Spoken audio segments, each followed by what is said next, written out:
आगतम स्वागतम सुस्वागतम। चला कवितेच्या बनात या उपक्रमांतर्गत चालू असलेल्या वाचक संवादाचा 240वा पुष्प आज या ठिकाणी गुंफलं जात आहे। कोरोनाच्या पार्श्वभूमीवर हा कार्यक्रम आम्ही फेसबुक लाईव्ह देत आहोत। आज 240वा वाचक संवाद या कार्यक्रमाचे अध्यक्ष आदरणीय आमच्या वाचक संवादाचे संयोजक प्राध्यापक राजपाल पाटील सर, केमिस्ट्रीचे ते प्राध्यापक आहेत, परंतु मराठी साहित्यामध्ये देखील त्यांचं खूप मोठं नाव राहिलेलं आहे। अनेक कथांना त्यांच्या राज्यस्तरीय पुरस्कार मिळालेले, कवितांना मिळालेले। आता नुकतीच त्यांची कादंबरी देखील प्रकाशित झालेली आहे, कथा संग्रहही प्रकाशित झालेला आहे। कविता संग्रह अगोदरच प्रकाशित आहेत, कथा संग्रह अगोदरचा प्रकाशित आहे। अनेक साहित्य कृती त्यांच्या प्रकाशित झालेल्या असलेल्या असे साहित्याची जाण असणारे अभ्यासू व्यक्तिमत्व आदरणीय प्राध्यापक राजपाल पाटील सर हे आज या कार्यक्रमाला आपल्याला अध्यक्ष म्हणून लाभलेले आहेत। या वाचक संवादामध्ये आज आपल्याशी संवाद साधणार आहे तो मुकुंदराज शिवराज आंबुलगे हा विद्यार्थी आहे आणि तो इंद्रायणी सावकार लिखित प्राध्यापक राजपाल रावनायन, इंद्रायणी सावकार लिखित रावनायन या साहित्य कृतीवर आज तो आपल्याशी संवाद साधणार आहे। यापूर्वी शरद तांदळे यांच्या रावण या साहित्य कृतीवर संवाद झालेला होता आणि आज या ठिकाणी रावनायन या इंद्रायणी सावकार यांच्या साहित्य कृतीवर हा संवाद संपन्न होतोय। तेव्हा आपल्या सर्वांचं मी हार्दिक स्वागत करतोय। ऐकत असताना काही चर्चा करायची असेल तर संवादकाचा संवाद संपल्यानंतर आपण चर्चा करू शकता। तर रावण आजपर्यंत प्रत्येकाच्या मनामध्ये नकारात्मक विचारानं भरलेला रावण, पण तो रावण जो सकारात्मक असायला हवा, तो रावण जो खरा आहे हे मात्र आपल्याला जाणून घ्यायला जमलं नव्हतं। पण मागच्या शरद तांदळे यांच्या रावण या साहित्यकृती राक्षसांचा राजा रावण ही साहित्यकृती शरद तांदळेंची आणि त्यानंतर आज इंद्रायणी सावकार यांच्या रावणायन या साहित्यकृतीवर मुकुंदराज शिवराज आंबुलगे हा आपल्याशी संवाद साधणार आहे। तेव्हा मी मुकुंदराजला विनंती करतोय की आपण आपल्या या संवादाला सुरुवात करावी।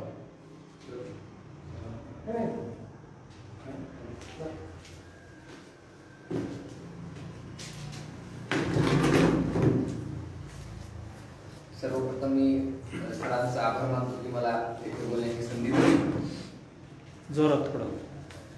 रावणायन पुस्तक इंद्रायणी सावकार यांनी लिहिलेलं आहे आणि मला हे भेटण्यासाठी खूप त्रास झाला नाही। आमच्या घरी वाचनालय आहे सुद्धा, वाचनालयामध्ये उपलब्ध। तुम्ही कधी पुस्तकं वाचले नाही, पण रावणायन हा पुस्तक बघितल्यानंतरच वाचण्याची इच्छा झाली, कारण की आपण रामायण वाचलेलं आहे, खूप वेळेस वाचलेलं आहे किंवा ऐकलं आहे, बघण्यामध्ये आलेलं आहे। पण रावणायन हा म्हणजे रावण हा नायक म्हणून आपण कधी त्या दृष्टीने बघितलंच नाही आणि मग माझी पण इच्छा झाली की हे पुस्तक आपण वाचून काढावं। आणि यामध्ये इंद्रायणी सावकार यांनी खूप साऱ्या प्रश्नांची उत्तरं दिलेली आहेत की रावणाला स्त्री लालसा होती असं सर्वजण समजलं जातं, पण तो खरंच होती का? तो खलनायक म्हणून आपल्याला दाखवण्यात आला होता आणि खूप साऱ्या अशा तो क्रूर होता, स्त्री लालसा होता, अशा खूप साऱ्या त्याच्या वाईट कृती सांगितलेल्या होत्या। आणि रावणायन किंवा रामायण बघितल्यानंतर महाभारतापेक्षा खूप वेगळं आहे। महाभारत हे एकाच धर्तीवरती घडलं होतं। म्हणजे तिथं फक्त चुलत चुलत भावांचं महाभारत घडलं होतं, पण इथं खूप वेगळं आहे. कुठं लंका आणि कुठे अयोध्या आणि कुठे किष्किंधा या तिघांचा मेळ घालण्याचा नियतीनं जो प्रकार घडवला आणि आपलं हे रामायण किंवा रामायण तयार झालेलं आहे. आणि रामायणमध्ये रावण हा मुख्य नायक म्हणून ठरलेला आहे. त्याची सुरुवात होती कशी, तर जय आणि विजय नावाचे दोन मानव होते, ते पृथ्वी तलावर राहायचे, खूप भोळे होते ते. आणि असं त्यांचं एकदा भांडण झालं आणि दोघांनी पण एकमेकांना शाप दिला. जयने दिला की तू मगर होशील आणि विजयने दिला की तू हत्ती होशील, आणि शाप खरा होणारच. आणि तो शाप खरा झाला आणि दोघं पण मगर आणि हत्ती असं झाले. आणि मग त्या दोघांना पण वाईट वाटत होतं, दोघं तरी पण भांडत होते. आणि हत्ती तळ्यामध्ये गेला, मगरीशी भांडण करू लागला. मगरीने त्याची पाय धरले आणि हत्तीने सोंडीमध्ये मगरीला असं आवळून धरलं. मग काय करावं काही सुचत नव्हतं, या शापातून त्यांना मुक्त व्हायचं होतं. मग त्यांनी काय केलं, आपल्या विष्णूची पूजा केली, मनातल्या मनात आराधना केली. मग विष्णू प्रकट झाले. मग विष्णूंची त्यांना सांगितलं की आमचं असं आम्ही एकमेकांना शाप दिला आणि असं आम्ही एक जण मगर आणि एक जण हत्ती झालो, आम्हाला हे नको आहे, आम्हाला मुक्त करायला यायचं. मग कसं करायचं, तर मग आणि त्या दोघांचं घोळ असं त्यांचं बोलणं ऐकून विष्णूने त्याला मुक्त केलं. आणि मग दोघं पण मानव झाल्यानंतर विष्णूच्या पाया पडून म्हणू लागले की नाही, आम्हाला तुमच्या जवळच राहायचे, आम्हाला तुमच्या सोबतच राहायचे. आणि मग विष्णू पहिल्यांदा म्हणले माझ्यासोबत फक्त शेषनाग आणि लक्ष्मी दोघेच असतात आणि तुम्ही काय करणार, आणि माझ्याकडे जागा सुद्धा नाहीये, मग काही तर आपण आम्हाला तुमच्या सोबत राहायचे असं म्हणल्यानंतर विष्णूने त्यांना द्वारपालमधून ठेवून घेतलं. आणि दोघे पण विष्णूच्या दरबारात द्वारपालमधून बाहेर राहू लागले. इथून सुरुवात होते. आणि लक्ष्मी पण विचारली की तुम्ही कशाला आणला तिथं, आपण तिघच बरे होतो ना. नाही, विष्णू पण म्हणला इथं खूप सारे येतात, त्यांना अडवण्यासाठी किंवा मध्ये आत पाठवण्यासाठी, आणि द्वारपाल दारावरती चांगले वाटतात आणि ते खूप भोळे आहेत असं सांगून दोघांना पण ठेवून घेतलं. मग झालं काय की मग असेच ऋषी यायचे, विष्णूकडे खूप ऋषी यायचे, भेटायचे जायचे. आणि मग ते भेटत असताना जय विजय त्यांना थांबवायचे, विचारायचे कोण आहात काय, नमस्कार करायचे, मध्ये पाठवायचे. कोणी असा चुकीचा माणूस आला असेल तर त्याला परत पाठवायचे. मग झालं काही की एक दिवशी 4 ऋषी आलेले आणि त्यांना जय विजय ओळखण्यामध्ये चुकले आणि त्यांनी त्यांना अडवलं तिथं, तुम्ही कोण आहात असं विचारल्यानंतर ते ऋषींना राग खूप असतो. आणि तो झालं तसंच की त्यांनी ताबडतोब शाप दिला की तुम्ही आताच्या आता पृथ्वी तलावरती जाता. आणि मग जय विजयांना काहीच कळत होतं आणि हे सगळं विष्णू ऐकत असताना त्यांनी बाहेर आले आणि सांगितलं किंवा काय काय झालं, तर त्यांनी सांगितलं असं आम्हाला, त्यांनी विचारलं की तुम्ही कोण आहात आणि ते आम्हाला ओळखू शकले नाही. विष्णूंनी सांगितलं हे सनत ऋषी आहेत, हे चारही ऋषींना तरुणपणाचं वरदान आहे, ते आयुष्यभर तरुणच राहतील असं त्यांना वरदान आहे, त्यांना दाढी येणार नाही. आणि मग त्याच्यामुळं ऋषीसारखे ते दिसत नसल्यामुळे ते ओळखण्यासाठी चुकले आणि आता ऋषीचा शाप खरा तर होणारच होता. मग दोघं पण विष्णूंच्या याचना करू लागले की आम्हाला नाही जायचं पृथ्वी तलावरती, आम्हाला तुमच्या जवळच राहायचे, आम्हाला इथं खूप चांगलं वाटत आहे, खूप सुख मिळत आहे. मग त्यांनी काय करावं, विष्णूंनी पण म्हणलं की चला आपण काय करू, तुमचा शाप तर खरा होणारच आहे, तुम्हाला जावं तर लागणार आहे, आपण एक अट घालू आणि तो शाप कमी करू. त्यांनी 2 ऑप्शन्स ठेवले की पहिला म्हणजे तुम्ही 7 जन्म माझ्यासोबत मित्र सखा म्हणून राहायचं, माझ्यासोबत साथ देऊन राहायची, किंवा 3 जन्म तुम्हाला माझा शत्रू म्हणून राहावं लागेल आणि माझ्या हातून तुमचा वध होणार.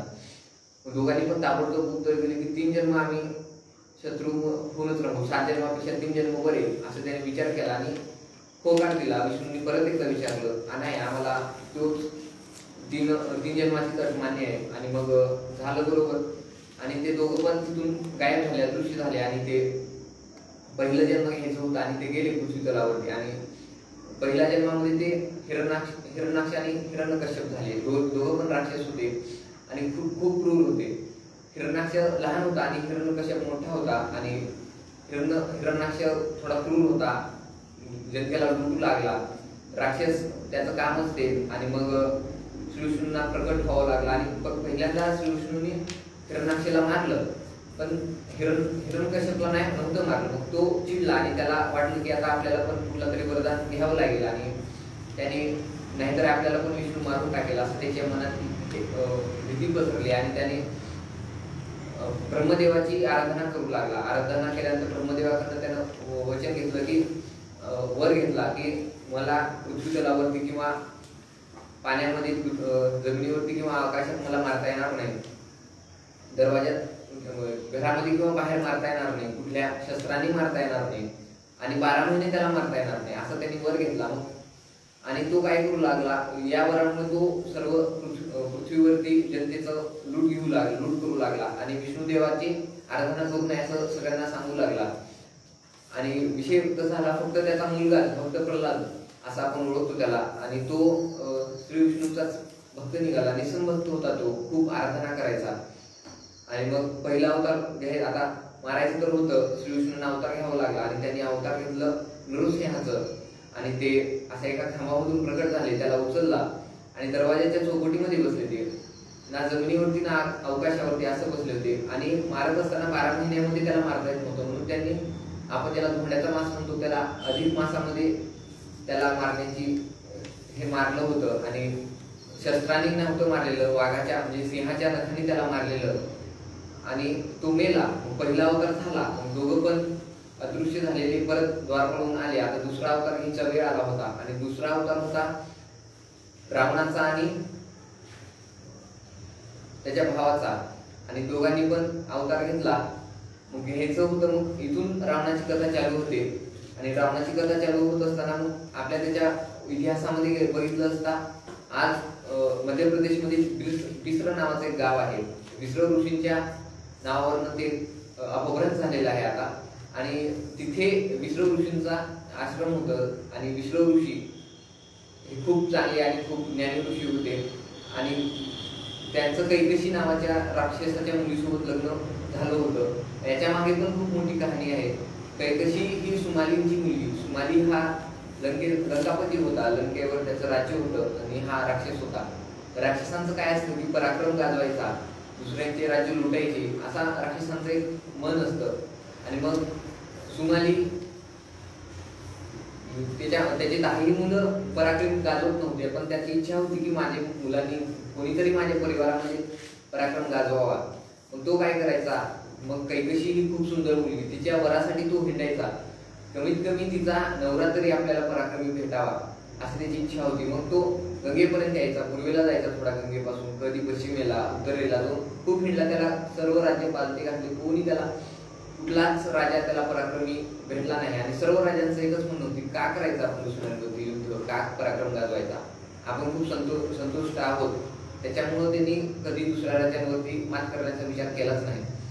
मग सुमाली हताश होऊन परत यायचा. एक दिवशी असंच आल्यानंतर गंगेच्या खोऱ्यामध्ये तो आपल्या विश्र ऋषींच्या आश्रमामध्ये थांबला. गंगेच्या खोऱ्यामध्ये असल्यामुळे खूप धान्य होतं, फळं होते आणि तेवढ्या मोठ्या सेनेचं ते करू शकत होते, अन्न खाण्याची सोय करू शकत होते, म्हणून ते थांबलेले. आणि मग विश्र ऋषींना कैकशीला बघितल्यानंतरच प्रेम झाला. आणि ते अशाच 15-20 दिवसानंतर कैकशीला मागणी घातली की मला तुझ्याशी लग्न करायचे आणि तू मला खूप आवडलेली आहेस. मग काय करायचं, सुमाली कैकशी पण म्हणाली मला इथं छान वाटतंय. तिनं सरळ होकार दिला नव्हता. तिनं काय म्हणलं, राजवाड्यामध्ये मला खूप माझा कोणी मित्र नाही, सखा नाही, कुठली मैत्रीण नाही, मला तिथं खूप बोर होतं आणि इथं मला छान वाटतंय, मी सुखी आहे इथं. तिनं डायरेक्टली सरळ होकार दिला नव्हता. मग सुमाली म्हणले चल आता, विश्र ऋषी म्हणले चल लग्न करू, तुझ्या वडिलांना सांगू. मग कैकशी म्हणाली माझ्या वडिलांना नको सांगायला, ते पराक्रमी राजाच्या शोधामध्ये आहेत आणि ते माझ्याशी तुमच्याशी लग्न करून देणार नाहीत. आणि मग आता उत्तर काय करायचं आपण, तर मग त्यांनी शोधला की आपण स्वतःहूनच लग्न करायचं, वडिलांना परत सांगू असं त्यांनी ठरवलं. आणि वडिलांना न सांगता त्यांनी लग्न केलं. आणि असंच सुमाली म्हणाली की आता चल आपण जाऊ आपल्या लंकेवरती. मग त्यावेळेस तिने सांगितलं की माझं लग्न झालेलं आहे आणि मी विश्र ऋषींसोबत लग्न केलेलं आहे. तू सुमाली खूप चिडला, मला पराक्रमी राजा पाहिजे होता, पराक्रमी जावाई पाहिजे होता, पण तू मला दिलं नाही, तू मला धोका दिला असं ते आणि विश्वासघात केला असं ते म्हणाले. आणि ते निघून गेले, रागामध्ये निघून गेला. मग ह्या दोघांचं संसार चालू होता. आणि हे सर्व लक्ष्मी आणि श्री विष्णू बघत होते. मग आता रावणाचा जन्म झाला, पण याच्या मागे अजून एक कहाणी आहे की विश्र ऋषींचं याच्या अगोदर लविदा नावाच्या स्त्री सोबत लग्न झालं होतं आणि तिला वैश्रव नावाचा मुलगा झाला होता. पण हा मुलगा खूप गुटका, ठेंगणा, दिसायला क्रूर आणि काळा बुडूक काळा एकदम काळा होता, त्याचे डोळे वाकडे, पाय हात सगळंच वाकडं, आणि त्याच्यामुळं ऋषींनी त्याला बघितलं सुद्धा नाही. आणि सर्व लोक म्हणायचे तुम्ही इतके चांगले, त्याची आई सुद्धा इतकी सुंदर आहे, तरी हा मुलगा असा का घडला. विष्णू ऋषींना राग यायचा. त्याने एक दिवशी तिला बाहेर काढून टाकलं होतं. मग आता रावणाच्या जन्माच्या वेळेस सुद्धा त्यांना खूप ताण आलेला डोक्यांना, आता माझा हा मुलगा तरी कसा जन्मेल, किंवा हा मुलगी कशी जन्मेल, की तो सरळ जन्मेल काय, दिसायला कसा असेल. आणि मग झालं शेवटी, आणि मुलगा जन्माला आला, पुत्र झाला, आणि तो जन्मताच एखादी वर्षाचा असावा असं सर्वांना वाटायचे, कारण की त्याचं शरीर खूप पिळदार बळकट होतं. रडण्याचा पण आवाज त्यावेळेस पूर्ण असं म्हणतात घुमला होता असं म्हटलं जातं. आणि 10 तोंडाचा असा रडण्याचा आवाज यायचा, खूप सर्वकडे घडायचं. त्याच्यावरूनच विष्णू ऋषींनी ठरवलं की याचं नाव आपण दशानन ठेवायचं. 10 आनंद म्हणजे 10 मुखांचा असा हा आहे, म्हणून त्याला दशानन म्हणायचं असं त्यांनी नाव ठरवलं. आणि तो वाढत होता, आणि विष्णू ऋषींना नैतिक ज्ञान देण्याची सवय नव्हती. ते शस्त्राचे ज्ञान द्यायचे नाही, फक्त पुस्तकी ज्ञान आणि धार्मिक ज्ञान एवढंच द्यायचं. त्यांचं म्हणणं होतं की शस्त्र उचलून आपल्या युद्ध करायचे, कशाला करायचे, करायचे तर धर्मयुद्ध करा, युद्धामध्ये एकमेकांची हानी करून काय फायदा, असं त्यांचं म्हणणं होतं. त्यामुळे त्यांनी रावणाला कधी शस्त्राचं ज्ञान शिकवलंच नाही. त्यांनी फक्त पुस्तकी ज्ञान, नैतिक ज्ञान शिकवलं नाही. सर्व वेद शिकवले, उपनिषदे शिकवले, पण ज्ञान कधी शिकवलं, शास्त्र ज्ञान कधी शिकवलंच नाही. आणि मग त्याचा आवाज असा तिथं परिसरामध्ये सगळ्यांना कळालं की बाबा ह्याचा आवाज खूप मोठा आहे रावणाचा. आणि ती बातमी सुमालींपर्यंत पोहोचली. सुमाली यायचे. मग त्यांनी काय केलं की इतके दिवस तर मुलीला भेटायला गेला नव्हता, जावायला भेटायला गेला नव्हता. मग आला, आणि त्यांनी निमित्त काय केलं, मी आसपासच्या राजांना भेटणार आहे असं निमित्त करून तो गेला. गेल्यानंतर त्याला दिसलं की हा मुलगा खूप छान आहे, म्हणजे दिसायला पण सुंदर आहे, बळकट आहे. आणि तो 2-3 वर्षाचा झाला होता, पण दिसायला तो 5-6 वर्षाच्या मुलासारखा दिसायचा. आणि त्याचा आवाज पण खूप मोठा होता. त्याला विष्णू ऋषींनी खूप ज्ञान दिलं होतं, वेद सर्व पाठ करून घेतले होते, अथर्ववेद सर्वच. आणि तो भेटल्याला गेल्यानंतर त्यांनी विचारलं की बाबा तुला शस्त्राचं ज्ञान देत आहे का. तो म्हणला नाही, मला गरज नाही, मी खूप ज्ञानी होणार आहे, मी खूप पुस्तके लिहिणार आहे. आणि त्याला सर्व संगीताचं ज्ञान दिलं होतं, शास्त्रीय ज्ञान दिलं होतं, सर्व दिलं होतं. आणि तो सुद्धा म्हणला की मी कवी होणार आहे, असं कसं सांगितलं तो. पण सुमालींना पराक्रमी हवा होता. त्याला वाटलं होतं की माझा कमीत कमी नातू तरी पराक्रमी होईल. आणि मग तो खूप मागे लागायचा. झालं असं की वैश्रवण जो होता तो दिसायला खूप कुरूप होता. आणि आता रावण मोठा झाला होता, 14-15 वर्षाचा झाला होता. आणि तो सगळीकडे मोहिते आणायला, फळं ते गोळा करायला जायचा. आणि त्यावेळेस रावणाला म्हणजे आपल्या दशाननाला दिसलं की एक कुरूप मुलगा आहे, छोटासा गुटका आहे, आणि तो एका स्त्रीशी भांडण करतोय, किंवा ती स्त्री त्याच्याशी भांडण करते असं दिसलं. आणि त्याने काय केलं की जाऊन त्या कुरूप व्यक्तीला असा मारला, आणि जो लांब फेकून दिला. त्याच्या अंगात 10 शक्तीचं बळ होतं, 10 व्यक्तींचं बळ होतं. मग तो फेकून दिल्यानंतर खूप दूर जाऊन पडला. आणि मग त्या स्त्री निघून गेली तशीच. मग तो त्या मुलाकडे गेला आणि विचारला तू कोण आहेस, काय नाही. तो म्हणला की मी विष्णू ऋषीचा मुलगा आहे. आणि मग रावणाला राग आला, तशा हा खोटं बोलतोय, आणि मी स्वतः मुलगा आहे, आणि माझ्यासमोर खोटं बोलतोय. माझ्या वडिलांचं दुसरं लग्न तर झालं नाही, त्याला माहिती नव्हतं की लविदा नावाची सावत्र आई होती त्याला. आणि मग विश्रवण सांगितलं की मी असं आहे, आणि माझं तुझ्या वडिलांनी मला असं कुरूप होतं म्हणून मला फेकून दिलं, लांब ढकललं, घरात निघून काढून टाकलं. आणि मग मी फक्त तिच्याकडे बघत होतो मी, आणि तिला ते वाईट वाटलं. मी माझ्या मनात काही नव्हतं त्याने सांगितलं, पण रावण चिडला होता, त्याने खूप मारलं त्याला, आणि तो निघून गेला. वैश्रवाच्या मनात राग बसला की मी इतका खराब कसा आहे, मी इतका कुरूप कसा आहे, देवाने मला का बनवलं.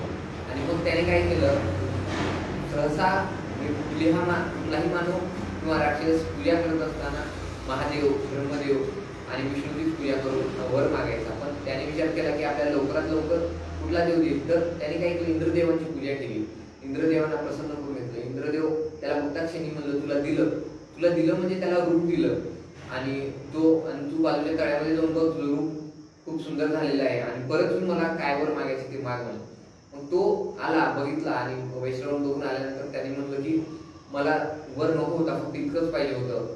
मग त्याने म्हणलं की तुम्ही आता प्रसन्न झाले, तुला मागायचं असेल तर मागावं तर लागेलच. मग त्याने म्हणलं की मला तुमच्याजवळ ठेवून घ्या, तुमचा दास म्हणून ठेवून घ्या. मग इंद्राने विचार केला, माझ्याकडे एक जागा आहे, आणि त्याची ज्ञान संपत्ती जो धन होता, देवांचा देव होता ना, तो राजा होता, त्याच्यामुळं त्याच्याकडे जी संपत्ती होती त्याला ठेवण्यासाठी किंवा त्याचं रक्षण करण्यासाठी त्याला माणूस पाहिजे होता. आणि मग त्याने ह्या वैश्रवणाला निवडलं. आणि मग वैश्रवण म्हणाला की मला ठेवलंय, पण जर कोणी आपल्यावर किंवा ही संपत्ती लुटण्याचा प्रयत्न केला तर मला शस्त्राचं तरी ज्ञान द्या. मग तो म्हणाला नाही, मी नाही देत, मी तुला वरदान देतो की ज्या ज्या वेळेस तुला गरज पडेल त्यावेळेस तू फक्त माझी मनोमनी पूजा कर आणि मी लगेच तुला प्रसन्न होऊन तो ज्ञान देऊन टाकेल, तात्पुरत्या कालावधीसाठी देईल. मग वैश्रव निघाला, त्यांनी स्वर्गाची हे केली, सफर केली, त्याला देव बनवण्यात आलं होतं. पण त्याच्याकडे राहण्यासाठी जागा नव्हती. तो आला आणि मग त्याने पहिला विचार केला की आपण आपल्या वडिलांना भेटावं. आणि तो भेटण्यासाठी गेला, विश्रव ऋषींना भेटण्यासाठी गेला. विश्रव ऋषी खांडणवनात गंगेच्या खोऱ्यामध्ये राहायचे. आणि मग गेल्यानंतर असा मध्ये गेल्यानंतर त्याला पहिल्यांदा रावण भेटला. रावण असा चिडलेला होता, त्याच्यामध्ये त्याने काही पण बोललं नाही. पण विश्रव ऋषींकडे गेल्यानंतर पाया पडला, विश्रव ऋषी आशीर्वाद दिले आणि परत विचारले की तू कोण आहेस. मग त्याने सांगितलं ओळखलं नाही का. आणि अरे ओळखलं नाही का असं म्हणल्यानंतर नाही ओळखलं. मग त्यांनी सांगितलं की मी लविदा आईचा मुलगा आहे, तुमच्याच पत्नीचा मुलगा आहे आणि मी अशी इंद्रदेवाची पूजा केली आणि त्यांनी मला हे असं रूप दिलं. आणि मग त्यावेळेस विश्रव ऋषींनी काय केलं, त्यांच्याकडे लंका होती. तर ती कशी होती, तर इंद्रदेवांना आदित्य कामष्टी हा वर पाहिजे होता, त्यांना यत्न करायचं होतं. मग सर्व ऋषी ते करून त्यांच्याकडे ब्रह्मदेवानी त्या यज्ञाचे सर्व जे वेद होते ते मिटवून टाकले होते. कुणी पण पूर्ण जगावर राज्य करू नये आणि त्याला कधीच हरवता येऊ नये असं ते त्याचं यज्ञाचं परिणाम होते. आणि त्याच्यामुळे त्यांनी ब्रह्मदेवानी ते वेद मिटवून टाकले होते, त्याला गायब केलं होतं. मग सर्व ऋषी तेच सांगायचे की इंद्रदेवाला की बाबा आमच्याकडे नाही येत हे वेद, आम्ही कधी शिकलं नाही. मग तुमच्याकडे एकच उपाय आहे, विश्रव ऋषींकडे जावा आणि ते तुमचं पोरेहत्य करतील आणि ते तुम्हाला उपाय सांगतील यावर. मग विश्रव ऋषीकडे गेल्यानंतर विश्रव ऋषीने पण तेच सांगितलं की बाबा माझ्याकडं ह्या गोष्टीचं ज्ञान नाहीये आणि ब्रह्मदेवाने ते मिटवले. मग आता काय करायचं, मग तुला एक काम करावं लागलं, सर्वभूम यज्ञ करावं लागेल. या यज्ञानं काय होईल तर तुला कोणी पराजित करू शकणार नाही आणि पराजित केलंच तर तुला त्या इंद्रदेवाच्या जागेवरून तुला कोणी हलवू शकणार नाही. तुला तुझी गादी ती गादी राहील आणि तू तिथं राज्य करशील असं त्यांनी सांगितलं. आणि मग इंद्रदेवाला काहीतरी पाहिजे होतं. मग त्यांनी विश्रव ऋषींचं पौरोहित्य केलं आणि त्याला घेतलं आणि ते यज्ञ सफल झाला. आणि मग इंद्राने प्रसन्न होऊन त्याला लंका दिलेली, विश्रव ऋषींना लंका दिलेली. विश्रव ऋषींना तर गरज नव्हती, त्यांना नैतिक ज्ञान नव्हतं, त्यांना राज्य करण्याची इच्छा सुद्धा नव्हती, ते आश्रमात खूप सुखी होती. मग त्यांनी काय केलं, वैश्रवणला त्याच्या मुलाला आशीर्वाद घेण्यासाठी आल्यानंतर त्याला ही लंका देऊन टाकली, तू जा तिथं राज्य कर. आणि मग वैश्रवण गेला, यक्षकिन्नर त्याच्या हाताखालचे म्हणजे आता संपत्ती इंद्राची संपत्ती सांभाळण्यासाठी त्याच्या हाताखाली माणूस नेलेले होते, सर्वांना घेऊन तिथं एक राज्य स्थापन केलं, सुस्थापित राज्य केलं. आणि मग हे जात असताना परत एकदा रावण भेटला आणि रावण म्हणाला तू कोण आहेस, आणि मी असं सांगितलं तू कशासाठी आला होता. तू रावण म्हणाला तू येऊ शकत नाही, मी तुला खूप जोराचं मारलं होतं, खूप मारलं होतं, तू भिला होतास. नाही, मी अशी पूजा केली आणि मला इंद्रदेवाने असं वर दिलं, त्याच्यामुळे मी असं झालो सांगितलं त्याने. आणि मग त्यावेळेस चिडला, तू कुठे चाललाय आता. तर त्याने मला लंकेला चालले, माझी लंका झाली, तुझ्या वडिलांनी मला लंका दिली. आता तो चिडला, रावण चिडला आणि तो गेला विष्णू ऋषींकडे, विचारलं की बाबा काय मला, मी खूप तुमची सेवा केली, ज्ञान घेतलं तुमच्याकडनं आणि तो काही न करता तुम्ही त्याला अशीच लंका देऊन टाकली. रावणाला म्हणाला नाही, विष्णू म्हणाले की रावण मला गरज नव्हती, असं पण तू पुस्तकी ज्ञान भरपूर आहे, तू मोठा ऋषी होशील, तू ज्ञानी होशील, तुझं सर्वीकडे प्रार्थना केली जाईल असा तू ऋषी होशील. आणि मग ते रावणाला पटलं नाही, तो चिडला आणि तो तिथून निघून गेला. त्याला सुमालीची आठवण झाली. सुमाली प्रत्येक वेळेस म्हणत, त्याचे आजोबा ते प्रत्येक वेळेस म्हणायचे की बुवा तू पराक्रम गाजव आणि तू का गाजवत नाहीस, तू शस्त्राचं ज्ञान घे, आमच्या लंकेमध्ये येऊन राहा आणि तिथं तुला आम्ही शस्त्राचं ज्ञान शिकू. पण झालं नाही, मग तू चिडला, आता काय करायचं. जात असताना खूप असा निघून गेला, तुंगभद्रेच्या नदीच्या काठावरती तो जात होता आणि मग तिथे त्याला मंदोदरी भेटली. आणि ही कथा, मंदोदरीची कथा, प्रेमकथा ही खरी आहे का खोटी आहे इंद्रायणी सावकारांना पण माहिती नाही, त्यांनी अशीच रेखाटली आहे, खूप छान रेखाटली आहे ही कथा. आणि तिथे तुंगभद्रा नदीच्या काठावरती सहस्त्रवीर्य सहस्त्रार्जुन नावाचा राजा होता आणि तो तिथे त्याच्या राण्यांना घेऊन आला होता आणि मध्ये पोहण्याचा म्हणजे जलक्रीडा करत होते ते. पण झाला असं की नदी खूप जोरात वाहत होती, त्याच्यामुळे राणींना त्रास व्हायचा. आणि मग त्याने काय केले, त्याच्या हातामध्ये 1000 पाऊंडचं बळ होतं. त्यांनी स्वतःने ती नदी अडवली आणि इकडे पूर येत होता. पूर येत असताना त्याच वनामध्ये मंदोदरी राहायची, तिच्या वडिलांसोबत मयासूर, ती राक्षसाची मुलगी होती. आणि मग रावण तिकडे निघत असताना त्याला मंदोदरी दिसली, पाण्यामध्ये पोहत होती. पूर आलेला, खूप मोठा पूर होता, 1000 हातांचं बळ होतं त्याच्यामध्ये. आणि मग ती जात होती सहस्त्रार्जुनाकडे. आणि मग रावणाने तिला बघितल्या क्षणी त्याला प्रेम झाला आणि तो निघून गेला, तिच्या मागे मागे गेला. तिच्या अंगावर झडप घालणार तेवढ्यात सहस्त्रार्जुनाने बघितलं आणि ते थांबवलं आणि दोघांना पण बाजूला केलं. त्याने हात काढला त्याचा आणि नदी जशाला तशी वाहू लागली. आणि मग लगेच आज्ञा दिली की याला अटक करा, रावणाला अटक करा अशी आज्ञा दिल्यानंतर मंदोदरी म्हणली आणि काय चूक केली. तिला माहितीच नव्हतं की प्रेम म्हणजे काय असते, भावना तिच्या मनात नव्हत्या, कुठला पुरुष कसा वाहू शकतो. ती वनामध्ये राहिलेली, त्याच्यामुळे तिला माहीतच नव्हतं. आणि मग त्याला अटक केल्यानंतर ती खूप चिडली, हे अन्याय आहे. आणि मग तिने विचारलं किती दिवसांची अटक, माझ्या राज्यामध्ये तर याला खूप दिवसांची अटक आहे आणि मी माझ्या मनात आल्यानंतर त्यांना मोकळं सोडतो, असं कैद्यांची त्याची नियम होता. मग ती चिडली, वडिलांकडे गेली, मयासुरांकडे गेली. मयासूर म्हणजे रामायणात किंवा महाभारत दोन्ही जागी त्यांनी खूप घर बांधले, वास्तुविशारद मयासूर होते. आणि मग ते घर बांधण्याचं काम करायचे, वास्तुविशारद होते. ती गेली आणि एकुलती एक मुलगी, आणि मयासुरांना तिच्या तिला आई नव्हती आणि ती खूप लाडामध्ये वाढलेली, ती हत्ती होती. तिने सांगितलं की असं झालं आणि त्या रावणाला त्याने अटक केली आणि मला त्याला सोडवायचे आता.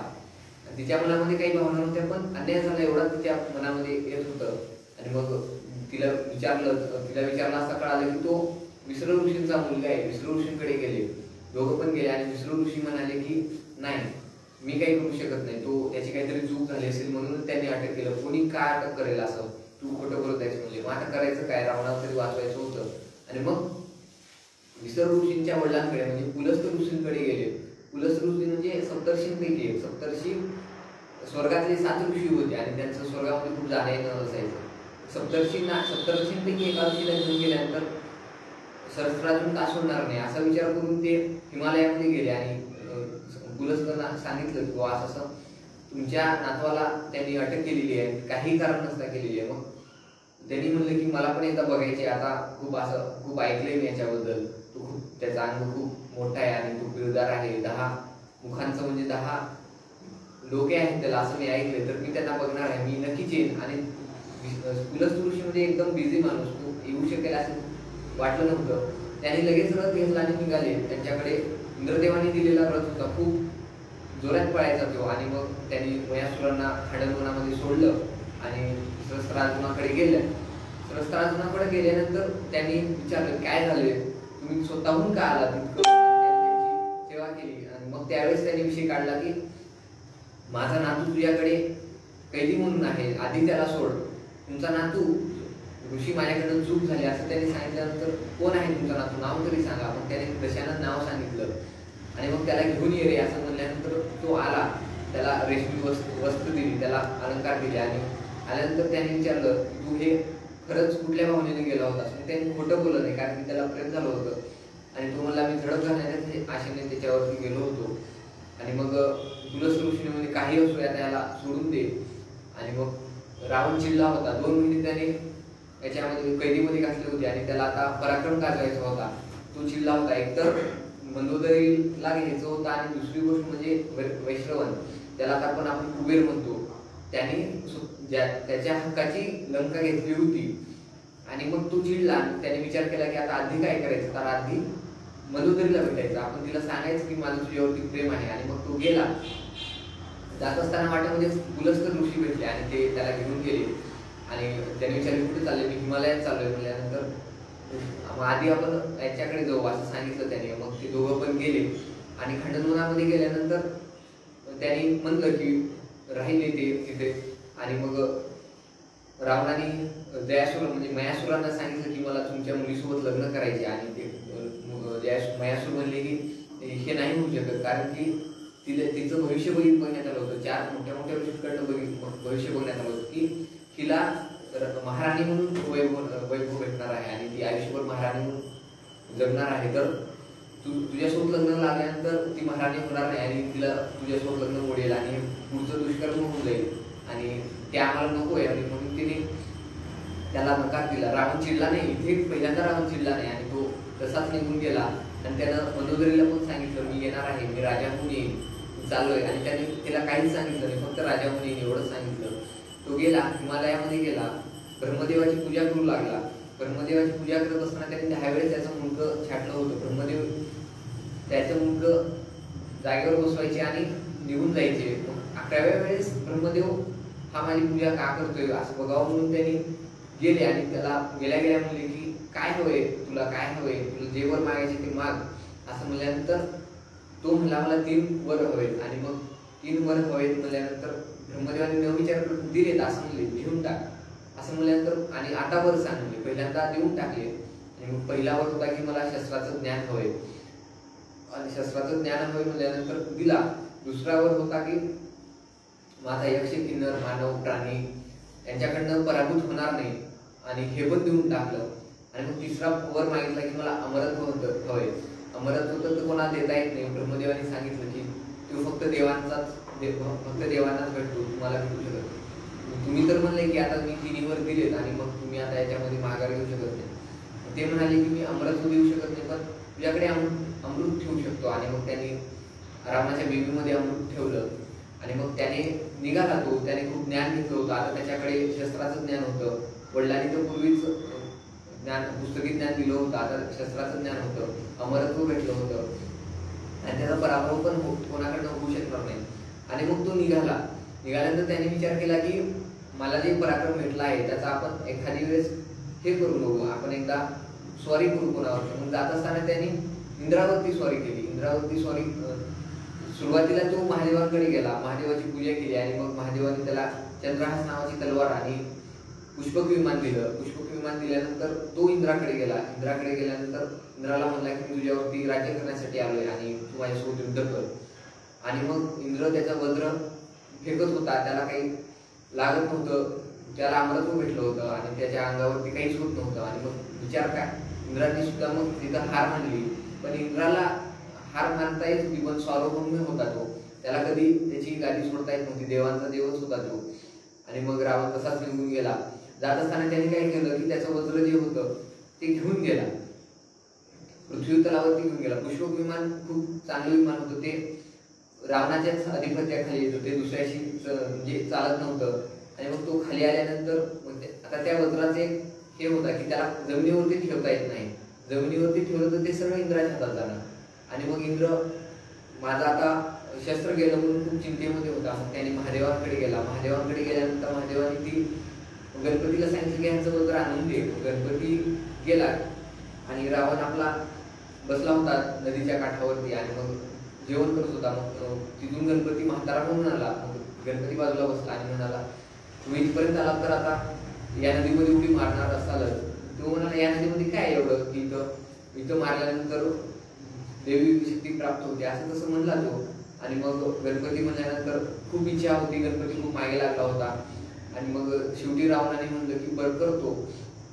ते वज्र खूप जड होता आणि मग तो निघाला उडी मारण्यासाठी, स्नान करण्यासाठी. मग हे आता वज्र कुठे ठेवायचं, तर मग त्याने काय केलं, मग आम्ही नाही येऊ शकत, हे वज्र मी खाली नाही ठेवू शकत. गणपती म्हणजे म्हातारा म्हणला की माझ्या हातात दे, मी सांभाळतो त्याला आणि तू फक्त डुबकी मारून ये. डुबकी मारून ये म्हणल्यानंतर गणपती गेला, रावण गेला आणि डुबकी मारण्या असं खाली जात असतानाच त्याने गणपतीने काय केलं, ते वज्र जमिनीवरती ठेवलं. जमिनीवरती ठेवल्या ते इंद्राकडे गेला. आणि मग रावण चिडला आणि तिथून लगेच गणपती काय रावण चिडला. पण त्याच्या मनोमनी वाटलं की नाही आता मला कोणी पराभूत तर करू शकत नाही आणि देव यक्ष किन्नर कोणी मला हरवू शकत नाही आणि माझ्या अमरत्व पण आहे. मग त्याने काय केलं, पहिल्यांदा सर्वात अगोदर ते लंकेवरती गेला. लंकेवरती वैश्रवण राज्य करत होता, खूप चांगलं राज्य करत होता तो. आणि मग तिथे गेल्यानंतर त्याने लंकेला सुद्धा वैश्रवणला म्हणला की तू आता मला माझी लंका परत दे आणि मी माझा हक्क मागण्यासाठी आलोय, तू निघून जा.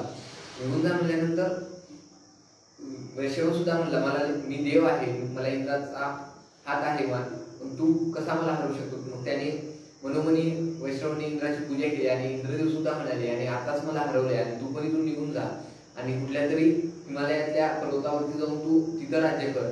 आणि वैश्रवणला पण आता कळून चुकलं होती की आता रावणासोबत भांडण्यामध्ये काहीच अर्थ नाही आणि तो निघून गेला. पण रावण सुमालींना भेटला. सुमाली म्हणजे त्याचे पिताश्री म्हणजे आजोबांना घेऊन तो मग आता ठरलं होतं की चला आपण आता निघायचं. आणि मग त्याला मंदोदरीची आठवण झाली. मंदोदरीकडे गेला. मंदोदरीकडे गेल्यानंतर आता मयासूर आणि शंकासूर हे दोघं पण जुने मित्र होते आणि शंकासूरला मुलगी होत नव्हती. आणि मग त्यांनी कन्याप्राप्तीसाठी मयासुरांच्या मागे लागला होता की मला तुझी कन्या दे असं पण तू राज्य करत नाहीयेस. आणि मग शंकासूर शेवटपर्यंत म्हणत होता की मी नाही देत, मला एकुलती एक कन्या आहे आणि मी का देऊ असं म्हणत असताना शंकासूर तोपर्यंत आला होता मंदोदरीची मागणी घालण्यासाठी. आणि शंकासूर येऊन त्याने काय म्हणलं की इतके दिवस तर दिली नाहीस पण आता माझा मुलगा मोठा झालाय. आणि शंकासुराने मुलाच्या लग्नासाठी मागणी घातली. मयासूर विचार केला की अशी पण ही राणीच होणार आहे, शंकासुराच्या मुलाची राणी होईल आणि तू ती राज्य करेल असं त्याला वाटलं आणि त्याने लगेच होकार दिला. पण झालं असं होतं की मंदोदरीचं रावणावरती प्रेम होतं आणि तिथे रावणाने पण आता राज्य जिंकलं होतं आणि होकार तर एकानं द्यावं लागेल आणि तिथं लग्न एकासोबतच होईल.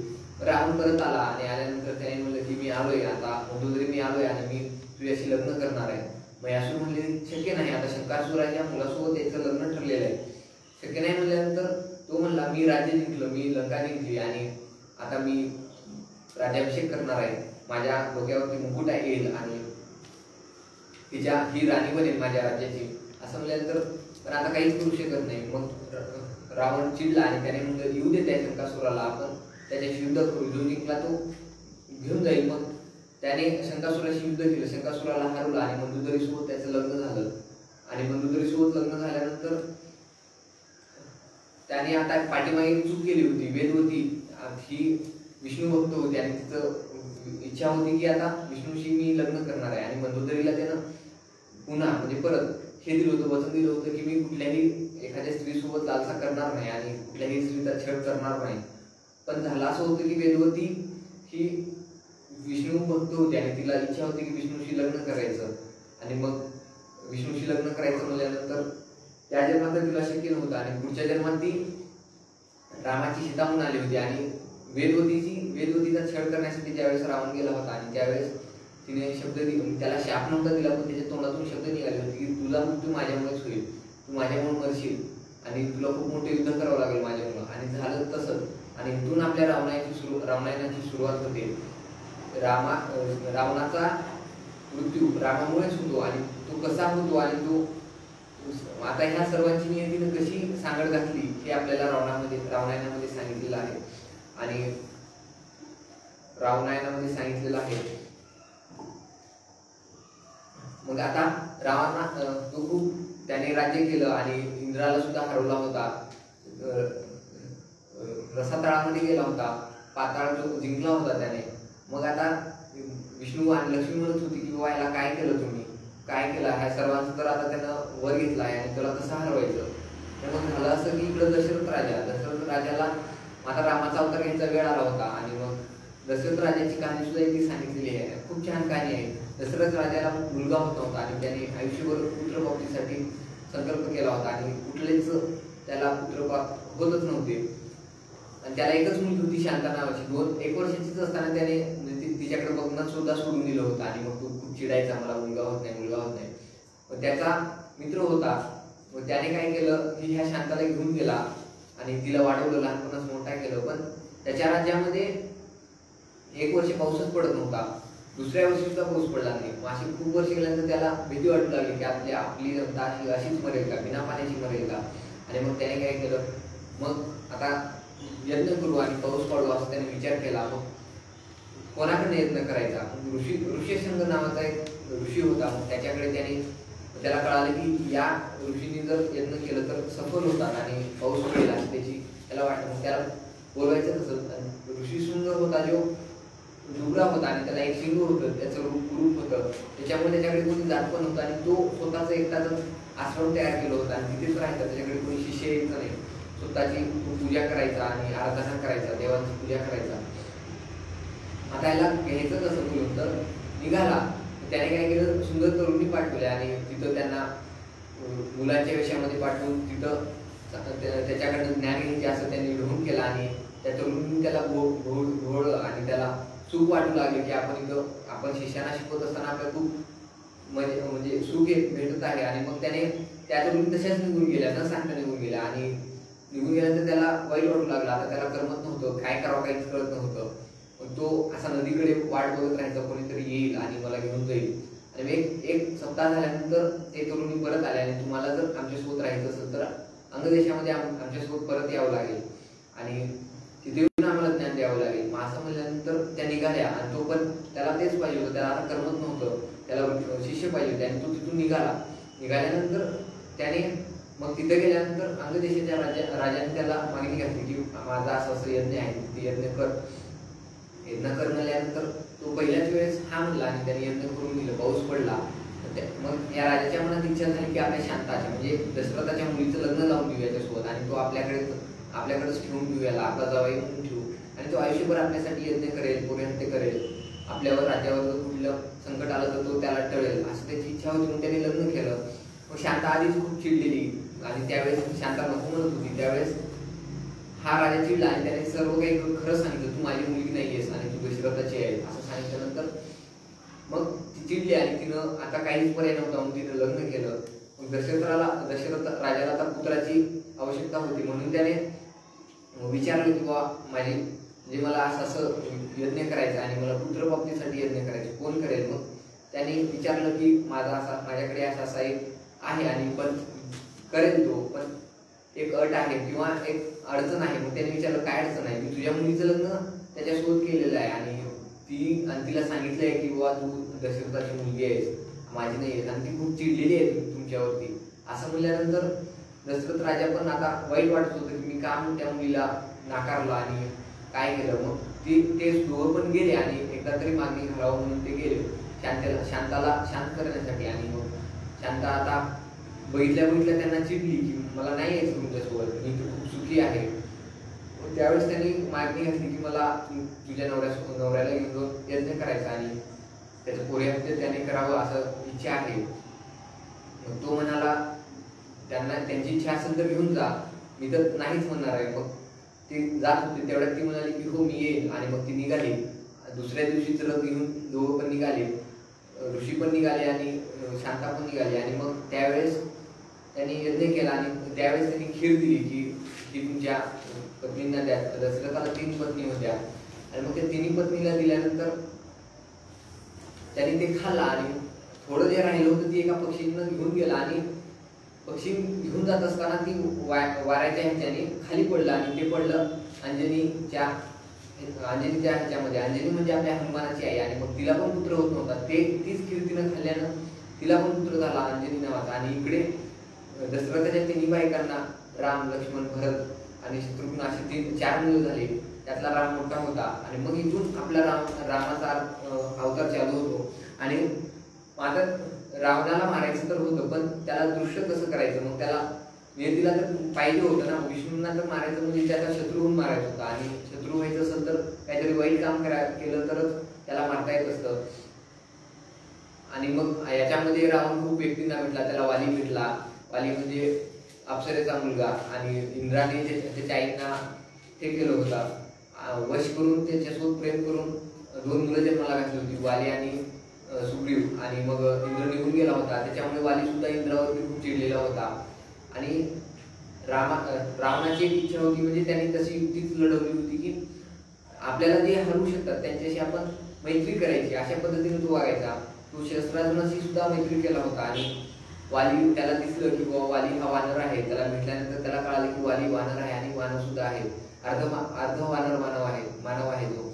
मग त्याला कळालं की आपण हा तर वर मागितलाच नाही. वानर त्याला माहीतच नव्हते कोण आहे असेल म्हणून. आणि मग ही जात आपल्या मारू शकते. त्याच्यामुळे त्यांनी वालीशी युद्ध केलं नाही आणि त्यांनी जवळ केलं, मित्र केलं. आणि वालीची पण कथा खूप सुंदर आहे. आणि तो सूर्यभक्त होता. त्याच्यामुळे त्याला द्वंद्वामध्ये कोणी हरवू शकत नव्हतं. आणि कोणी आलंच तर त्याच्या समोर त्याचं अर्धबळ त्याच्याकडे येत होतं. अशी त्याला वर होता. आणि सुग्रीव त्याचा भाऊ होता, मोठा भाऊ होता, पण त्याला कुठलं वर नव्हतं आणि ते कुठली देवाची पूजा करत नसल्यामुळे वर नव्हता. आणि त्याचं राज्य सुद्धा किष्किंधा नगरी आपली त्या ह्याला दिली होती, वालीला दिली होती. इथून मग वालीला दिली होती आणि वालीचं कसं झालं की त्याला एक राक्षस द्वंद्वामध्ये त्याला मारण्यासाठी आला होता आणि मग त्याचं काय झालं की सुग्रीवने काय केलं, त्याला एका गुहेमध्ये अडवलं आणि तिथून डांबून ठेवून आला. तिथून डांबून ठेवून आल्यानंतर सुग्रीवने राज्य घेतलं. परत वाली चिडला, त्याला कळालं की माझ्या बाबाने मला विश्वासघात केलाय आणि त्याने तारासोबत लग्न केले. तारा म्हणजे वालीची बायको आणि वालीला ती बायको कशी भेटली तर त्याने समुद्र मंथनातून भेटलेली आणि वाली आणि सुग्रीव हे शेषनागाला पडण्यासाठी गेलेले आणि मग गेल्यानंतर त्यांना कळालं की आता आपल्याला इंद्रदेव काहीतरी दे ना. मग त्यांना माहितलं की आमचं लग्न झालं नाही, आम्हाला अप्सरा द्या. अप्सरा तर निघाली होती, मग आमचे दोघांसोबत लग्न करून द्या. वालीने ताराला मागितलं पण तारा ही सुग्रीवच्या मनात भरली होती आणि मग सुग्रीव चिडला आणि त्याने काय केलं, जी हा संबंधित त्या रुमा होती तिला मागणी घातली. त्यांचं लग्न झालं होतं. तारा आणि मंदोदरी म्हणजे रावणाची बायको खूप चांगल्या मैत्रिणी झाल्या आणि रावणाने पण मैत्री केली होती. पुष्पक विमानातून तो घेऊन यायचा आणि मंदोदरीला सोडून जायचा. आणि मग झालं असं की राम सुद्धा मोठा झालेला, त्याने सीतेला आता सीतेचं एक झालं. रावणाने काय केलेलं की त्याच्या मुलाच्या जन्माच्या वेळेस त्याने काय केलं, सर्व ग्रहांना डांबून ठेवलं आणि त्यांना सांगितलं की तुम्ही 11व्या ग्रहामध्ये जन्मकुंडलीमध्ये 11व्या ग्रहामध्ये जायचं आणि त्याच्यामुळं त्याचा मुलगा खूप पराक्रमी होणार होता, त्याला खूप ज्ञान होणं भेटणार होतं. त्याला विचारण्यात सुद्धा आलेलं की बाबा तुझ्या मुलाला जन्म तरी दे आणि जन्मल्यानंतर तो कोणाची तरी आराधना करू दे आणि तसं भेटू दे त्याला वर. त्याने म्हणलं नाही, आता टाइम घालायचा नाही, वेळ घालवायचा नाही आणि त्याने ग्रहांना डांबून ठेवलं आणि सर्व ग्रह 11व्या ग्रहामध्ये आले. खूप म्हणजे रावण शेर होता तर त्याचा मुलगा सवाशेर होता. सर्वच्या सर्व शस्त्र त्याला भेटले होते, जन्मताच भेटले होते, सर्व ज्ञान प्राप्त झालं होतं.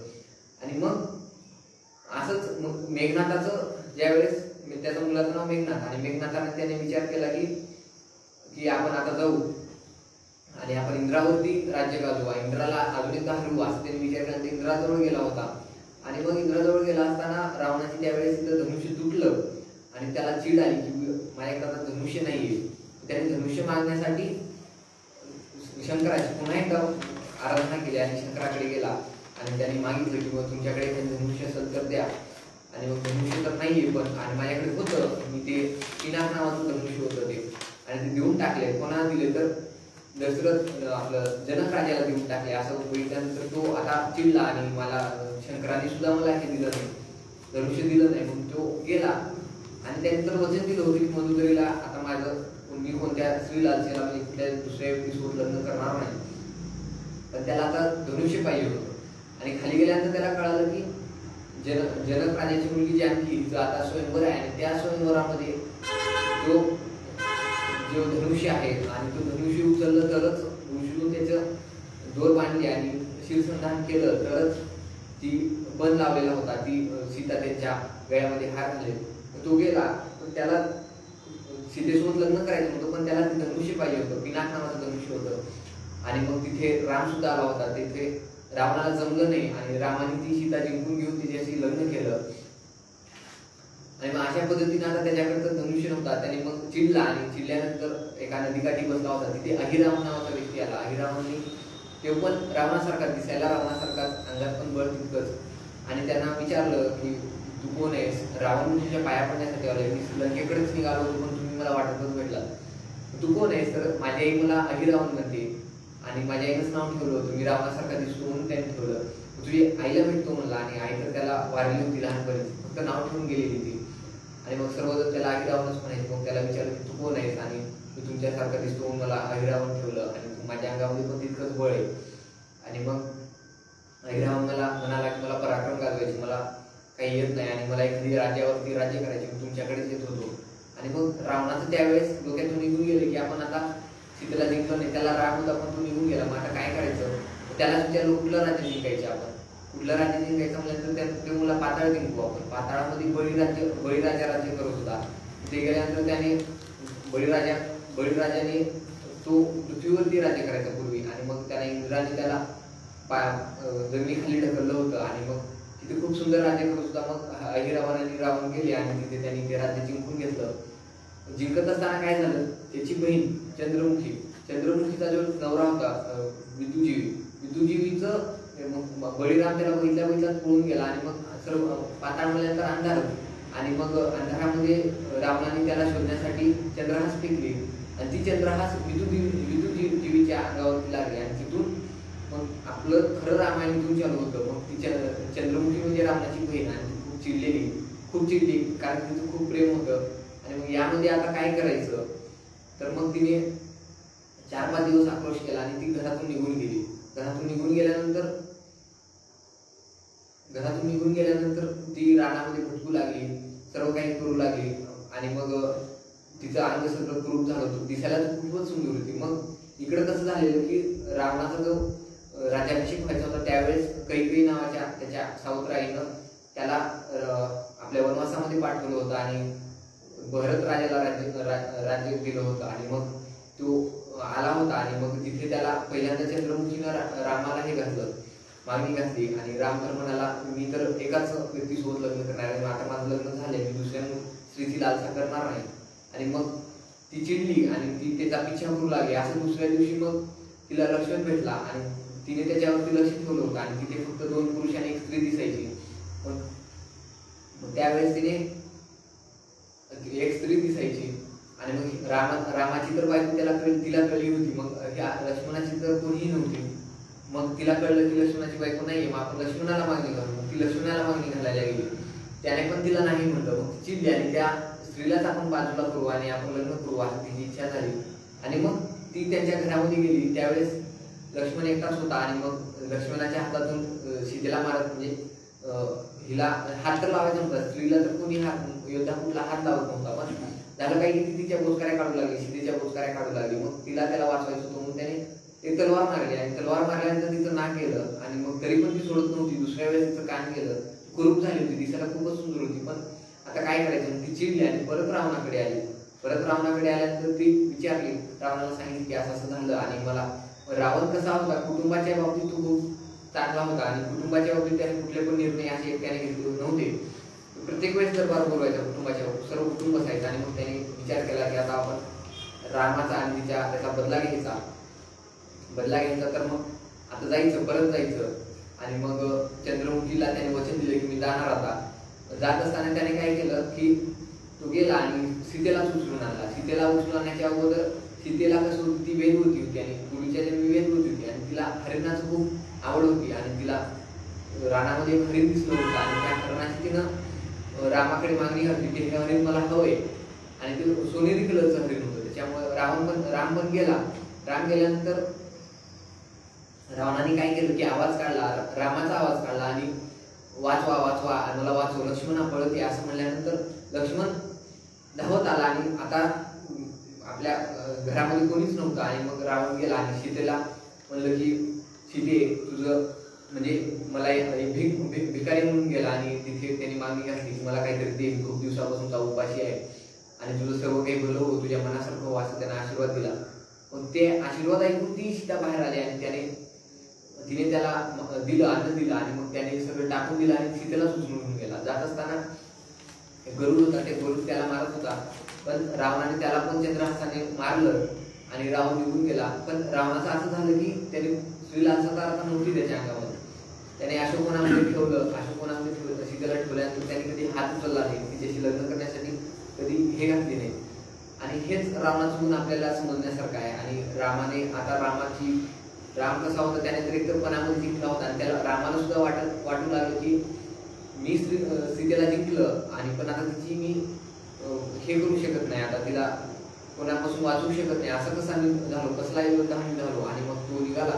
वाटेमध्ये त्याला हनुमान भेटल्यानंतर त्याला कळालं की सुग्रीव नावाचा एक राजा आहे. आता वालीला गुहेमध्ये बंद करून सुग्रीव राजा झाला होता. आणि मग वाली परत आल्यानंतर सुग्रीवला बाहेर म्हणजे त्याने राज्यपद काढून टाकला आणि वाली स्वतः राजा झाला. मग सुग्रीव चिडला होता, एका गुहेमध्ये राहायचा. मग हनुमानाने सुग्रीवाची भेट घालून दिल्यानंतर त्यांना कळालं की आता आपल्याला युद्ध करायचं असेल तर सैन्य लागेल तर आपल्याला काहीतरी करावं लागेल. हनुमानाला त्यांनी सांगितलं की तू जा लंकेमध्ये जाऊन एकदा ये आणि आपली सीता कशी आहे बघून ये. हनुमान निश्चित रामभक्त होता आणि तो गेला, तिथे बघितला आणि जात असताना त्यांनी अंगठी दिली, सीतेला ती दाखवली आणि सीतेने ती अंगठी घेऊन घेतली, परत दिली आणि तिला कळालं की राम येत आहे मला वाचवण्यासाठी. ती चुकी झाली आणि मग त्याने हनुमानाच्या अंगावर थोडी गुरमी होती, थोडा कधी कधी वागायचं होतं आणि तो ह्याच्यामध्ये गेला,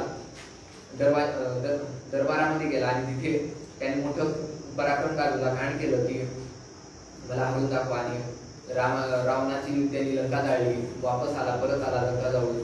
त्यावेळेस राम म्हणाला लंका जाळण्याची गरज नव्हती आणि तू बाकीचे माणूस विचारले तू याला का वाचवलं, म्हणजे सीतेला उचलून काढलं नाही, तुला ती भेटली नाही, आपण रामालाच घेऊन जाऊ असं त्यांनी म्हणलं. आणि मग तिथून राम सुद्धा युद्धाला तयार झाला. मग त्याच्याकडे सैन्य नव्हतं, मग ते करायचं काय, तर मग ते सुग्रीवला भेटले. सुग्रीवपासून वाली राजाचा वध करायचा होता.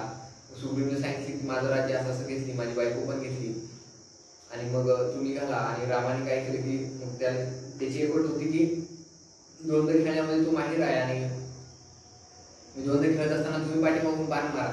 आणि बाण मारला आणि तारा आणि वाली तर रावणाचा मित्र होता, बाण मारल्यानंतर वाली वारला. मग त्यावेळेस तारा होती तिथे.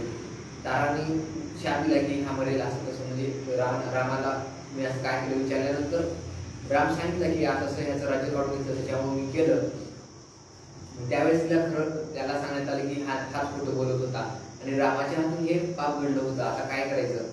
आणि वाली मरता मरता ताराकडे एक वचन घेतला होता की काही कर आणि सीतेला वाचव, सीतेला बाजूला काढ, नाही तर रावण सुद्धा मरेल आणि तू काही कर आणि त्याला वाचव.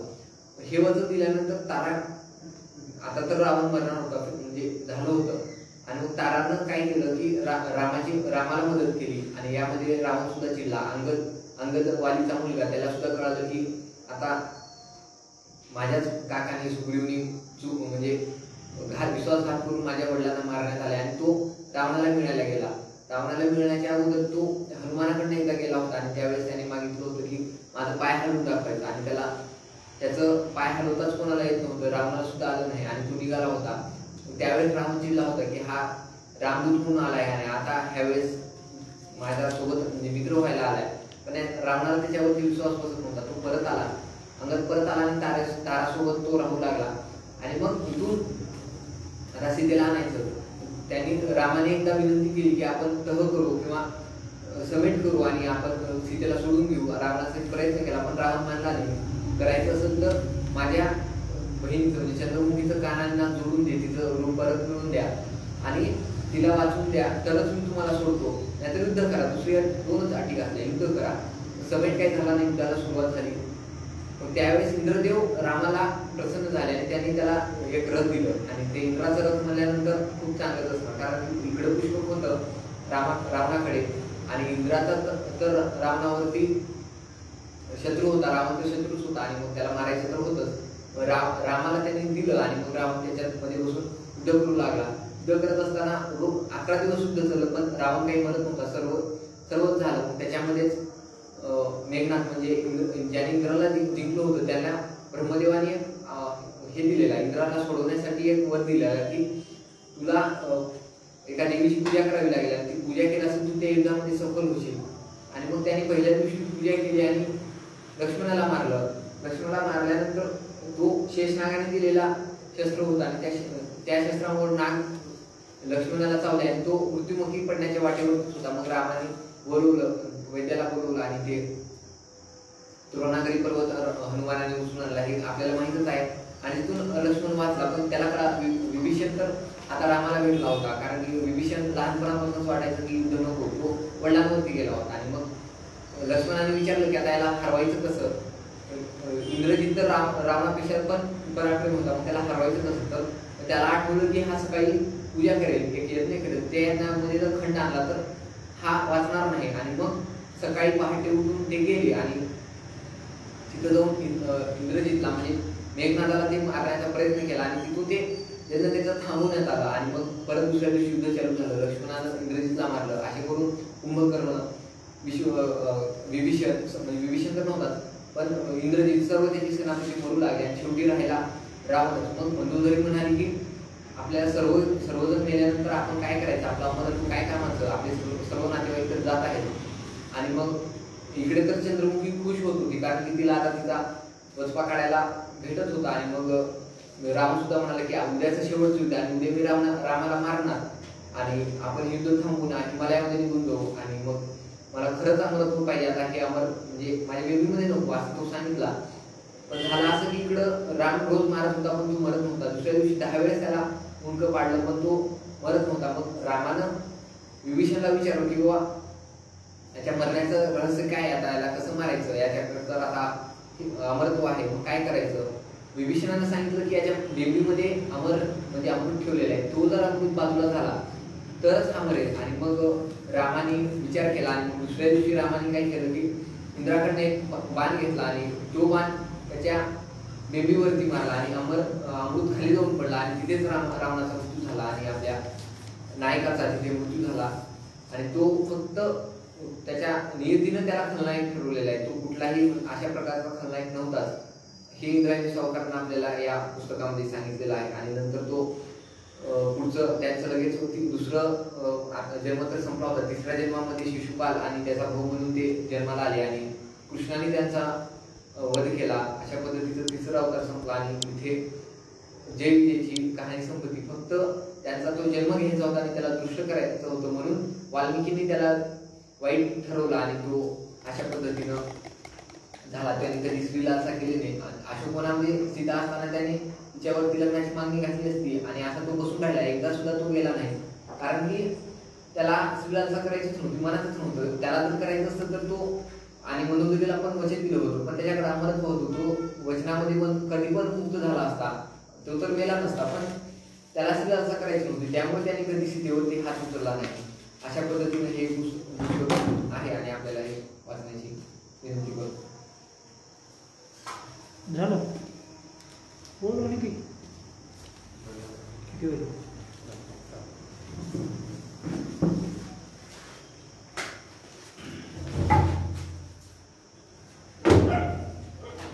धन्यवाद. या ठिकाणी खूपच सुंदर असा संवाद साधला गेलेला आहे.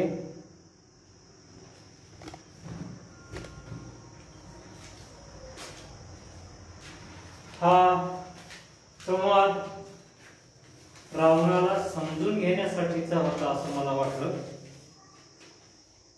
मुकुंदराज हा विद्यार्थी आहे. याच्या अगोदरचा वाचक संवाद हा 239वा ऋतुजा मुलगीने साधलेला संवाद साधलेला होता. ती डॉक्टर. MBBS चा निकाल आला आणि दुसऱ्या दिवशी तिला पुन्हा बोलावणं आलं. तिला ड्युटी करण्यासाठी जावं लागलं. ती एक अत्यंत हुशार होतकरू आणि कर्तव्यदक्ष अशी मुलगी. ती ताबडतोब सोलापूरला जाऊन जॉईन झाली आणि लगेच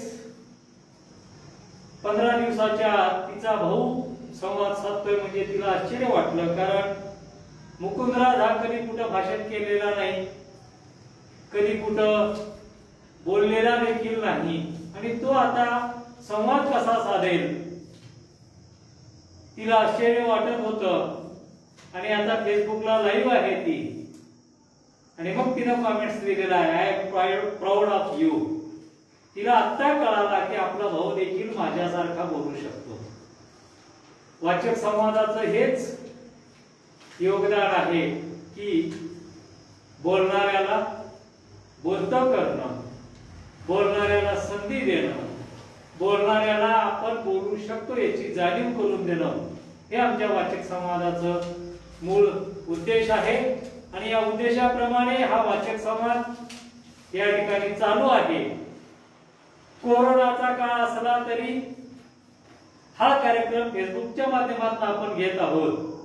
प्रत्यक्षात अध्यक्ष म्हणून प्राध्यापक राजपाल पाटील आणि प्रत्यक्ष उपस्थिती आदरणीय ॲडव्होकेट शिवाजीराव कोकणे साहेब यांची असली तरी फेसबुकच्या माध्यमातून अनेक जण या ठिकाणी लाईव्ह आहेत. त्यापैकी काही महत्वाची नावं मी आपल्या समोर घेतोय.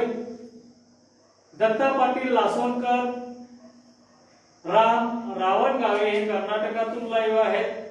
सूर्यवंशी यादव, प्राध्यापक बालाजी सूर्यवंशी सर, शिवाजी कॉलेजचे हिंदी विभाग, पत्रकार उद्धव दुबे आणि कर्नाटकाची शान असणारे UAE मध्ये जे सध्या सेवेला आहेत असे भीम हंगरगे, याचबरोबर सचिन घुगे, ज्ञानदेव प्राध्यापक doctor Dnyandev Raut sir, doctor Bhausaheb Mistry, अकोल्याहून रमजान मुल्ला, उमेश काळे, लातूरहून शिवाजी पिटलेवाड, आमचे मित्र भाग्य बालाजी, महादेव कांबळे, बाबूराव माशाळकर, माजी ग्रंथपाल, आणि हिंगोलीहून कलानंद जाधव यांच्यासह अनेक जण हा कार्यक्रम ऐकत आहेत. आपल्या सर्वांचं मी मनोमन ऋण व्यक्त करतोय. कुणाला काही विचारायचं असेल, कमेंट्स असतील तर कमेंट्स करायला हरकत नाही, असं मी अगोदर सूचना दिलेली होती, पण कमेंट्स आलेल्या नाहीत. कारण असं आहे, रामायण आपण सर्वांनीच ऐकलेलं आहे, रावणाबद्दल आपण सगळ्यांनीच ऐकलेलं होतं, पण आज मात्र रावण आपल्याला थोडासा वेगळा ऐकायला मिळाला. रावण वाईटच आहे असं आपण ऐकलेलं, पण चांगला असलेला रावण आज आपल्याला ऐकायला मिळाला. आणि ते काम आमच्या मुकुंदराजने केलेलं आहे, त्याबद्दल त्याचा सन्मान करणं हे आमचं कर्तव्य आहे. आणि या ठिकाणी आदरणीय आजच्या कार्यक्रमाचे अध्यक्ष प्राध्यापक राजपाल पाटील सरांना विनंती करतोय की मुकुंदराजला सन्मान चिन्ह आणि ग्रंथ भेट देऊन त्याचा सत्कार करावा.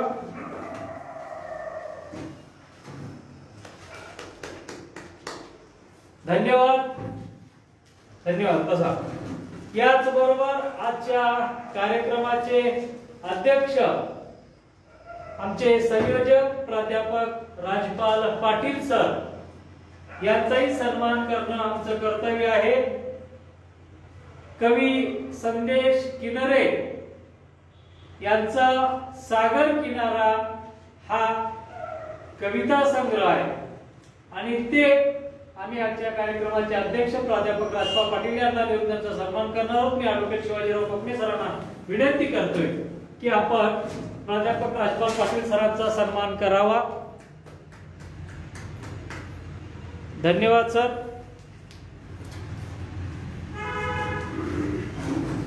यानंतर या कार्यक्रमाचे अध्यक्ष आदरणीय प्राध्यापक राजपाल पाटील सरांना माझी विनंती आहे की आपण अध्यक्षीय समारोप करावा.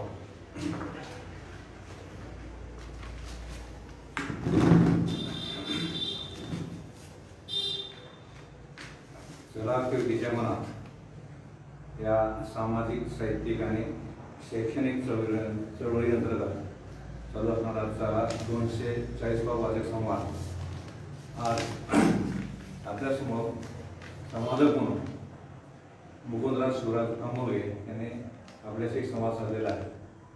त्यांनी इंद्रायणी सावकार लिखित रामायण या साहित्यकृतीवर आपल्याशी एकदम असा सुसंगत असा संवाद साधलेला आहे.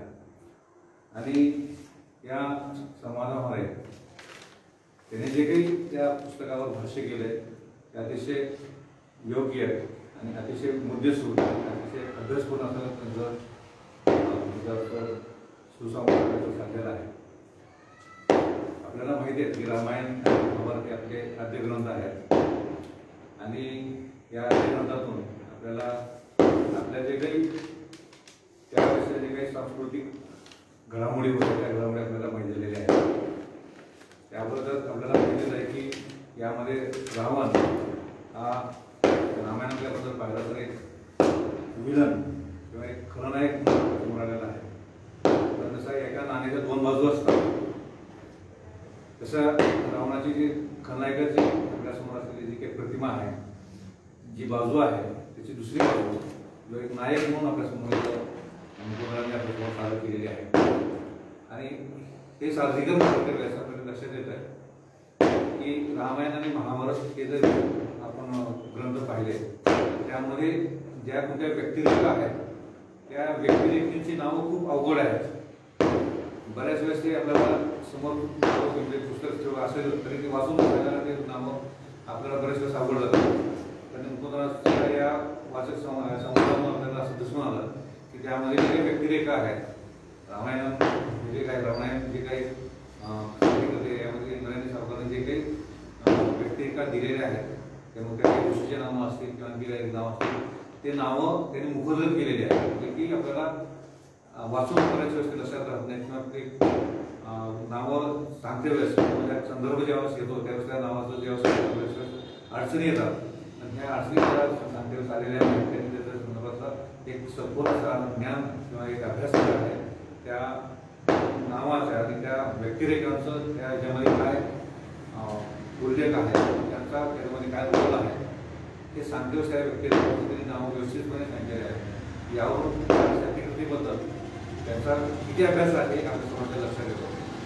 आणि मग एक चांगलं साहित्यकृती आपल्या समोर आलेली आहे. खरं तर आजपर्यंत खरं सांगायला पाहिलं तर मलाही याबद्दल माहिती नव्हती की रामायणाची ही दुसरी बाजू काय आहे हे आतापर्यंत माझ्याही वाचण्यात आलेलं नव्हतं किंवा ते लक्षही केलं नव्हतं. कारण आमचा जो काही विषय आहे आणि जे काही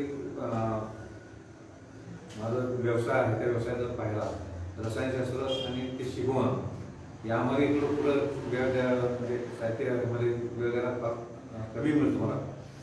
पण जे काही वाचन केलं त्या वाचनामध्ये एक साहित्यकृती माझी आलेली नाही किंवा रामायणाची दुसरी बाजू जी काही आहे तीही माझ्या तिथे वाचण्यात आलेली नाही. पण यामुळे माझ्याही ज्ञानात भर पडली की रावण असाही होता की आपण फक्त एक खलनायक म्हणूनच त्याच्याकडे जे पाहत होतो त्या आजच्या वाचक संवादामधून रावणाची नायकाची बाजू आपल्या समोर आलेली आहे. त्यामुळे असं एक उत्सुकता लागून गेली की हा ते जे काही साहित्यकृती आहे ते आपण आणखीदा एकदा वाचावी हे यातून आपल्याला उत्सुकता मिळालेली आहे. तर आजच्या या समाजात आजचा हा जो काही वाचक समाज आहे तो एक सुसंवाद झाला आहे असं मला वाटतं. आणि इथं ऐनवेळी मला या कार्यक्रमाचं अध्यक्षपद देऊन सलाहकार जयमनाचे सर्व अंकरम सरांनी मला इथं बोलवलं आणि मला सहकार्य केला त्याबद्दल मी त्यांचे आभार मानतो. आणि पूर्ण या चळवळीचे अंतर्गत जे काही आपल्यासोबत आहेत त्या सर्वांचे आभार मानून मी माझा अध्यक्षसमोर धन्यवाद. धन्यवाद सर. यानंतर ॲडव्होकेट शिवाजीराव कोकणे सरांना मी विनंती करतोय की आपण या कार्यक्रमाचा आभार मानावा. आदरणीय ॲडव्होकेट शिवाजीराव कोकणे सर थोडं खुर्चीमध्ये बसा. आज सला कवितेच्या मनात उदगीर या साहित्यिक सांस्कृतिक आणि शैक्षणिक चळवळीचा 240वा संवादाचा कार्यक्रम आहे. या कार्यक्रमाला या ठिकाणी आज संवादक म्हणून माझे मित्र शिवराज आंबुले गुरूंचा मुलगा मुकुंदराज शिवराज आंबुले उपस्थित आहे. त्यानं अतिशय सुंदर असं विवेचन या ठिकाणी केलेलं आपण सगळ्यांनी फार मनपूर्वक ऐकलेलं आहे. आणि आजच्या या कार्यक्रमात तो उपस्थित राहिला त्याबद्दल त्याचा आभार मानण्यापेक्षा मी त्याचं अभिनंदन करेन कारण माझ्या मित्राचा मुलगा आहे आणि त्याच्यामध्ये जो काही साहित्यिक आहे तो विकसित होतोय. तर त्याच्यासाठी मी त्याला शुभेच्छा देतो. आजच्या या कार्यक्रमाचे अध्यक्ष म्हणून माझे मित्र आणि साहित्यिक प्राध्यापक राजपाट पाटील साहेब उपस्थित राहिले त्यांचे मी आभार मानतो. या कार्यक्रमाचं सूत्रसंचालन जे करतायत ते आनंद कदम सर ते या अशा कोरोनाच्या काळामध्ये हे सगळं करतायत त्याबद्दल मी त्यांचे आभार मानतो. आणि या कार्यक्रमाला आपण सगळेजण लाईव्ह आहात आणि हे सगळं आपण ऐकत आहात मन लावून आणि घरातल्या टीव्ही समोर न बसता आपण या कार्यक्रमात जे कोणी व्यस्त आहेत त्या सगळ्यांचे आभार मानणं क्रमप्राप्त आहे म्हणून मी त्या सर्वांचे आभार मानतो. ओके धन्यवाद.